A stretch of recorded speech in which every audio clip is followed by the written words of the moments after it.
Merci. Merci, Monsieur le Président. Monsieur le Président, je suis heureux, en cette veille de la fin de la présidence de la Sierra Leone du Conseil de sécurité, de vous adresser, ainsi qu'à l'ensemble de votre délégation, nos chaleureuses félicitations pour le travail remarquable abattu durant ce mois d'août 2024.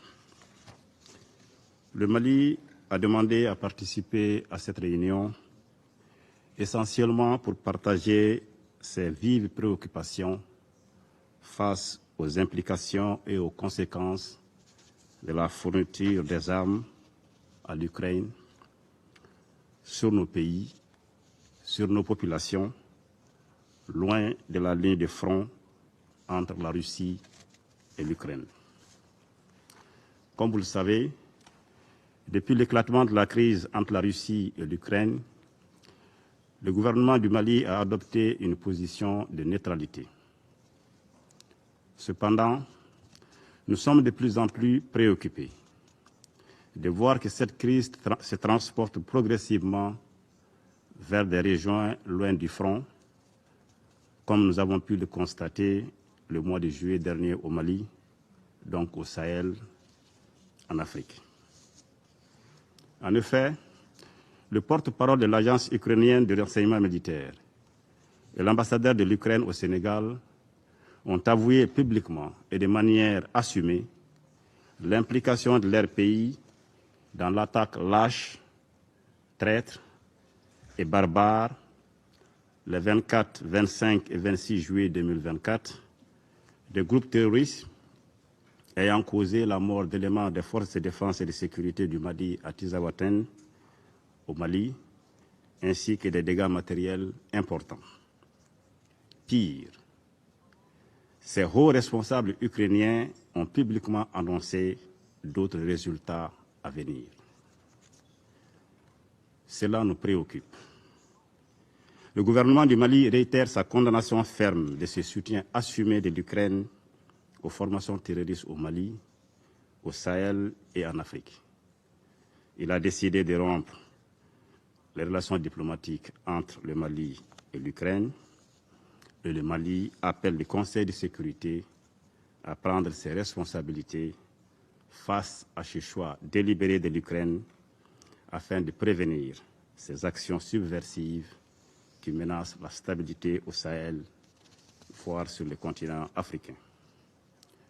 Compte tenu de ces précédents fâcheux que je viens de dénoncer, le gouvernement du Mali exprime sa vive préoccupation pour la question de la fourniture des armes à l'Ukraine, car il est désormais établi qu'une bonne partie de ces armes fournies à l'Ukraine vient alimenter le terrorisme et la criminalité au Sahel, avec le risque de déstabiliser davantage nos pays et d'aggraver les souffrances de nos populations, déjà éprouvées par plusieurs années de conflits aux conséquences dramatiques. Nous appelons donc les pays qui fournissent ces armes à l'Ukraine de s'assurer que les dites armes ne tombent pas entre les mains de groupes armés terroristes et extrémistes au Sahel et en Afrique. Pour sa part, le Mali ne souhaite point devenir un champ de convoitise et de bataille entre les puissances.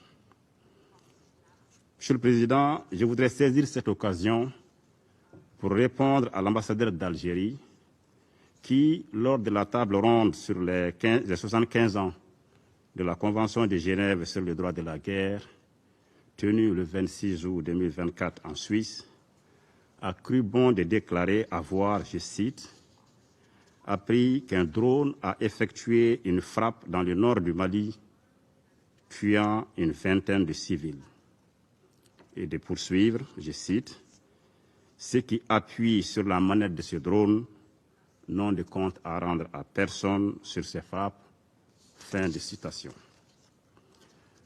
En réponse, je voudrais dire, avec ma grande surprise, de voir une diplomate faire une affirmation aussi grave qu'infondée sur la base de simples allégations de presse. En colportant à la légère ces informations de presse non vérifiées, il se fait le relais de la propagande terroriste dans notre région.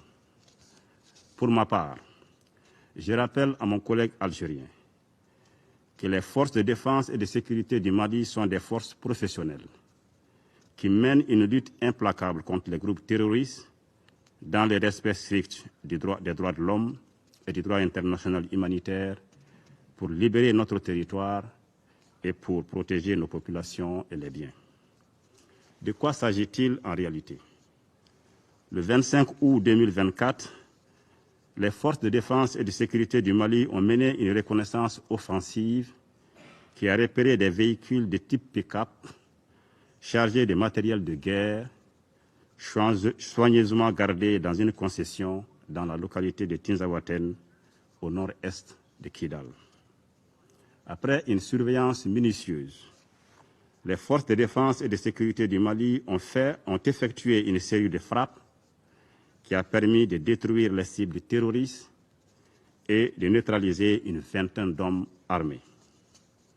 Comme vous pouvez le constater, Monsieur l'ambassadeur d'Algérie, cher ami Amar, il s'agit bien des terroristes que les forces du Mali ont neutralisés le 25 août et non des civils.